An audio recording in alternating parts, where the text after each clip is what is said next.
आपण जर बघितले तर जिल्ह्यामध्ये प्रचंड असंतोषाचं वातावरण ह्या विधान परिषदेच्या मतदारसंघामध्ये आपल्याला मतदारांमध्ये पाहायला मिळालं आणि आदरणीय धैर्यशील भाई यांच्या नेतृत्वाखाली महाविकास आघाडीच्या वतीने आम्ही वसंतनाना देशमुखांचा अर्ज तिथं भरला आणि निश्चितप्रमाणे एक चुरशीचं इलेक्शन ह्या निमित्ताने आपल्याला बघायला मिळालेलं आहे। आज आम्ही अकलूजच्या सर्व नगरसेवकांनी इथं येऊन आमचा मतदानाचा अधिकार बजावलेला आहे। आता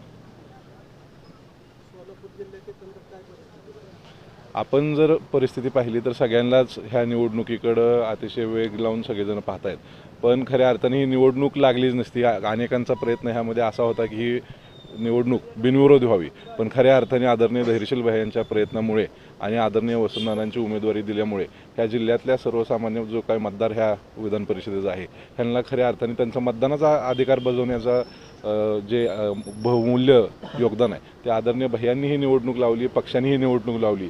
खऱ्या अर्थाने त्याच्यामध्ये देखील एक मोठा विजय आमचा आहे। आणि आज आपण बघितलं तर विरोधकांनी टीकाटिप्पणी देखील केली की 16 मतांसाठी यांनी निवडणूक लावली, पण आज आपण बघतोय की अतिशय चुरशीने ही निवडणूक आम्ही लढलेली आहे आणि आम्हाला खात्री आहे की आमचे उमेदवार वसंतनाना देशमुख हे विजयी होतील। आता विधान परिषदेची निवडणूक म्हणले की थोड्या प्रमाणामध्ये अशा गोष्टी घडतात, पण आपण जर बघितलं असेल तर आमचे सगळे नगरसेवक आम्ही अकलूजमध्ये सगळेजण होतो। आम्हाला खात्री आहे की आम्ही सगळ्यांनी अतिशय चांगल्या प्रकारे प्रयत्न केलेला आहे आणि आमचे उमेदवार हे निवडून येतील। क्रॉस वोटिंग होण्याची काय शक्यता आहे तुमच्याकडून, म्हणा तुमच्या पक्षाकडून किंवा भारतीय जनता पक्षाकडून? आपल्याला 22 तारखेला लक्षात येईल, निकाल आमच्या बाजूने लागेल।